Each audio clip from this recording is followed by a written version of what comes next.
Hello everyone, welcome back to Aladdin, and yeah, I was, had too much Epstein on the brain at the end of the last video for me to say that, yeah, now we are inside Genie's lamp.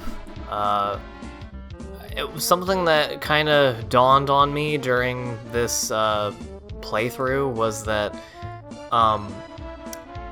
there kind of aren't enough distinctive locations in Aladdin to make, like, distinctive stages for a game like this out of. So yeah, they kind of had to pad them out a little bit.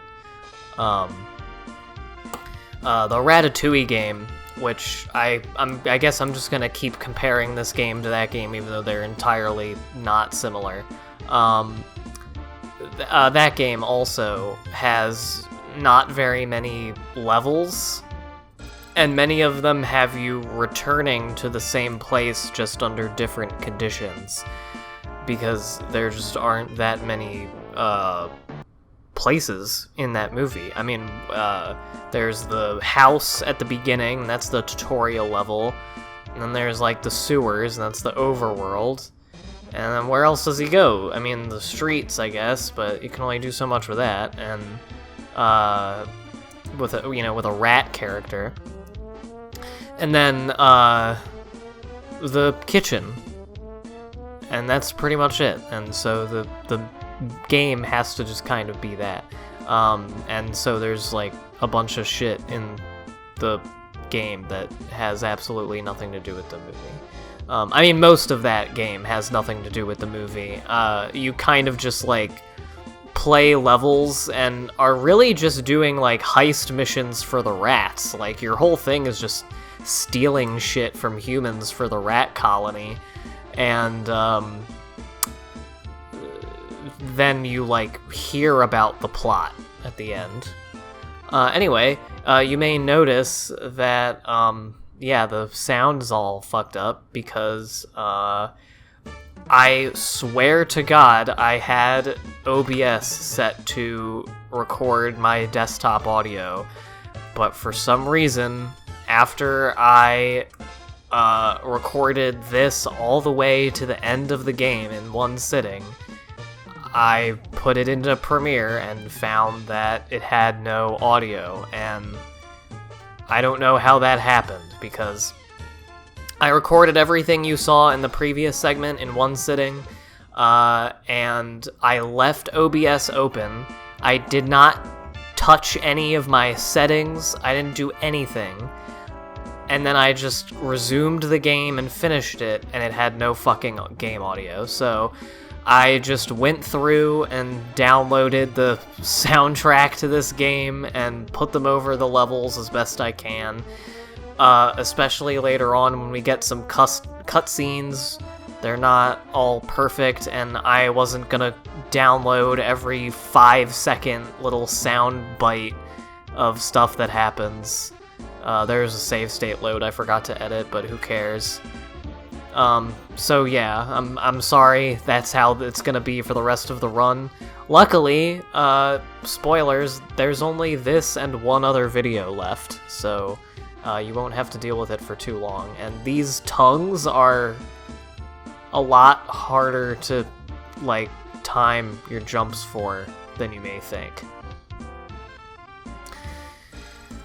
So, anyway, yeah, this is the Genie level. I mostly really like this stage. I mean, obviously I'm doing quite poorly at it right now, but especially those two that I just did. I don't know, they're not too difficult, but they don't just feel like pointless and easy. They, I don't know. I think they're fun levels. I don't have to get into it much. One thing that I really wish, and if anyone knows, if there's any YouTube channels or things I could read that might be a good intro to it, a good way to break into it. Oh yeah, I also like this section here. I like these boxes. I like the silly face they make. I think the sprite people actually did quite a good job on this game in terms of making all of the characters, and especially all of the genie stuff, I think, looks really good. And that was an incredibly lucky jump, I mean. But yeah, one thing I would really like to do is, and I don't know how I'd go about doing this, but I want to learn more about, like, elements of game design. I know that there is no, or at least I don't think there is any sort of, like, strict consensus on what kinds of game design are good, but, just sort of, I wish I had more of the technical knowledge and vocabulary to talk about why certain gameplay elements work for me and other ones don't, because I feel like it would allow me to speak a little bit more intelligently about video games on a technical level.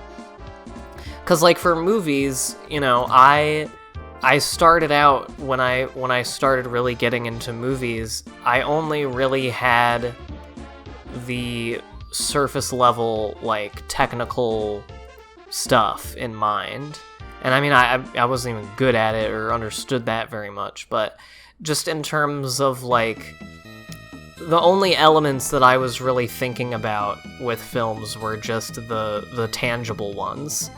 And, you know, just, like, do these shots look good to me? Are the performances good? And it was, as you can imagine from how I'm talking about it, a really stale way of thinking about, or an incomplete way, I'll say, of thinking about movies. It kind of reminded me of, in hindsight, it reminds me of that one episode of The Office when Andy is trying to figure out if he could be a good film critic. And he goes, I could be a film critic. Watch. That movie was bad. I could be a restaurant critic. That restaurant was bad. And, like, that's all being a critic is just pointing at different elements of it and saying whether you think it's good or bad and not really going into it anymore.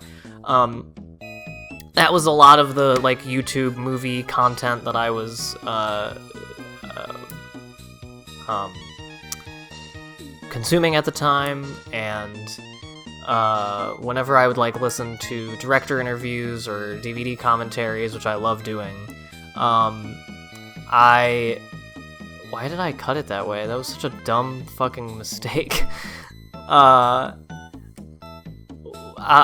would only really be learning about how they did it. I was just interested in the logistics of making the movies. Then I went to film school, and I learned all of this theory bullshit about, you know, semiotics and communicating through images and visual art history and all that jazz. And, you know, then I start concentrating on screenwriting. I started concentrating my classes on writing, and that got into a bunch of abstract sort of theme discussions.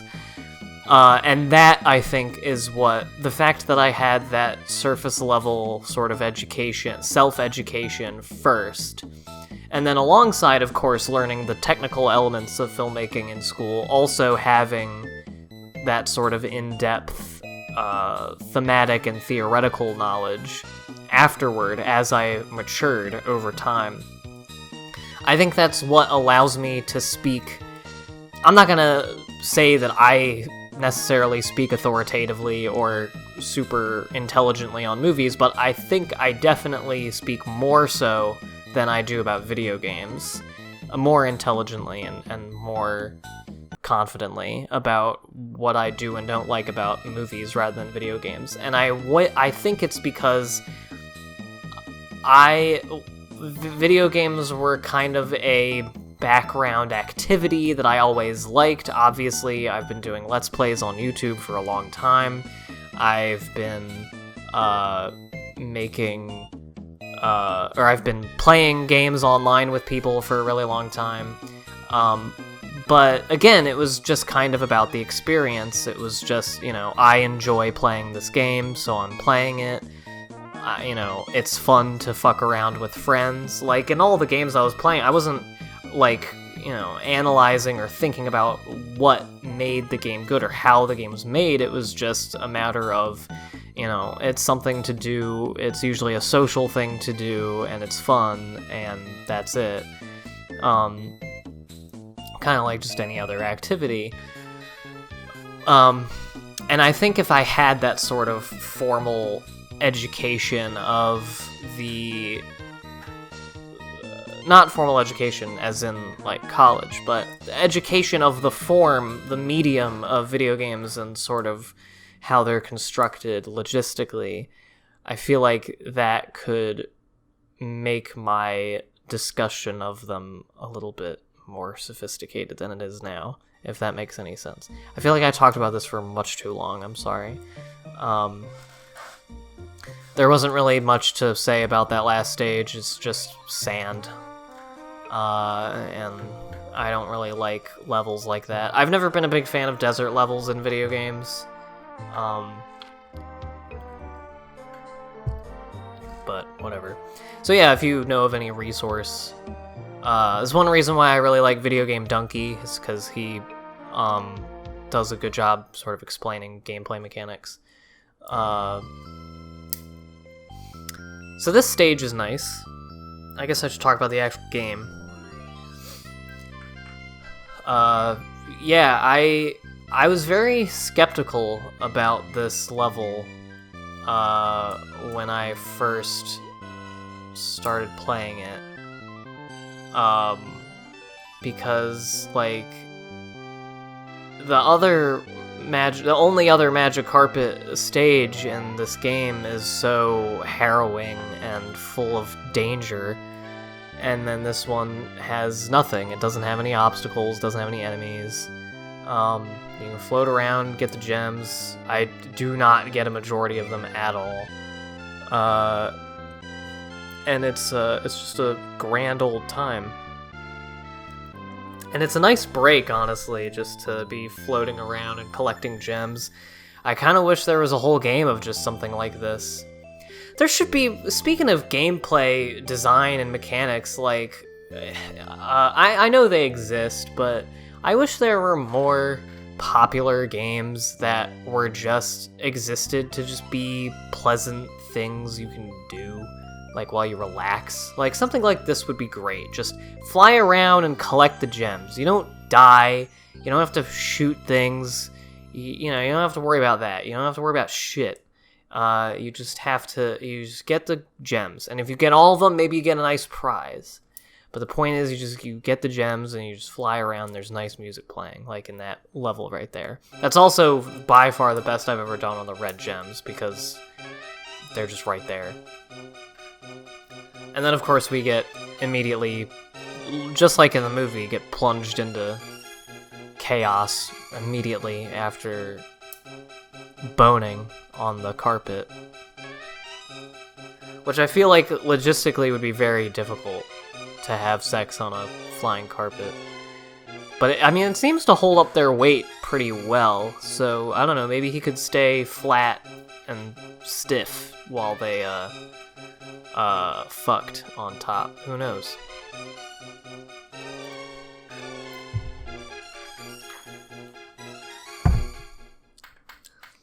I didn't read any of the text when I was playing through this game, and I'm not doing it now, because I know the plot of Aladdin. But, yeah, believe it or not, this is the final stage of the game already. Yeah, this game is quite short. I will not be finishing the game in this segment. Like I said, we still have one more. Because there are some things in this stage. But, yeah. And this is a pretty decent stage. I feel like, I enjoyed the difficulty level of this game, and I feel like if I really put the effort into it, to, like, play through this game several times, then I could probably get pretty good at it, and I might be able to, like, breeze through this game, and it could end up becoming what Mario World was for me at one point, where, not to say that it took no effort or anything, but, you know, I could pretty much just sit back and play the game. Like, I didn't really... There were no parts where I was like, ah, shit, like, this is crazy hard or anything. It's just kind of a game that I could, you know, pop on and reliably beat. And I like those. But yeah, I don't know why there aren't more games like that. I think it's because a lot of gamer culture is quite competitive and quite, like, I don't know if there's a word or a term for it, but a lot of the evaluation of whether you're good at games or whether a game is good is whether it is about the mastering of a skill and the mastering of completing a task. And if the game doesn't really employ that, or if you yourself don't really exude that in your playing of it, then there's some derision from a lot of traditional gamers, at least in my experience. I'm not speaking empirically or anything, it's just in my time of being on the internet and interacting with a lot of people who play video games. They seem very much that if it's a game meant to be, like, played casually, or you don't necessarily need to get really good at it to enjoy it or to beat it, and it's just kind of made to be accessible, then it's instantly not worth your time, or at least not as worth praising as something else. Like, I see a ton of people, and luckily I also see a ton of people calling it out now, but thank God I finally got a fucking 1-up. I really would have appreciated the hearts. I also, this is how dumb and unobservant I am when I'm playing games. I only am now noticing, earlier on in this segment, that your hearts, the number of hearts you have, is determined by your gems. You get 100 gems, and then you get a new heart. I didn't even fucking know that. I had no idea where they were coming from. I just looked up and had more hearts than I started with, and I was like, oh, that was very generous of them. But anyway, yeah, I really, I find it annoying when, especially male gamers will say, like, if the only games you play are, like, The Sims, or Cooking Mama, or Animal Crossing, then you're not a gamer. Like, you have to play fucking first-person shooters, or, you know, action-adventure, even just platformers, even those baby Nintendo games for babies, that are excellent. You know, you have to play one of those, and it's just such a dumb thing to say to me. Like, you don't even have to get into the whole gender politics of it. It's just stupid. It's like saying you're not a real movie fan if you only like documentaries. Well, what the fuck are you talking about? Like, it's just a genre. And, you know, there's still games. Like, is Cooking Mama not a video game? What if they fucking wreck shit at Cooking Mama, you know? What if they can do a TAS of Animal Crossing?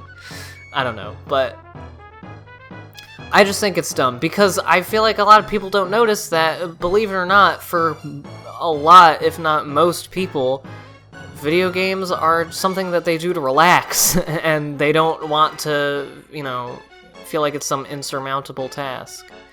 Anyway, I'll see you next time for the final boss fight, I guess.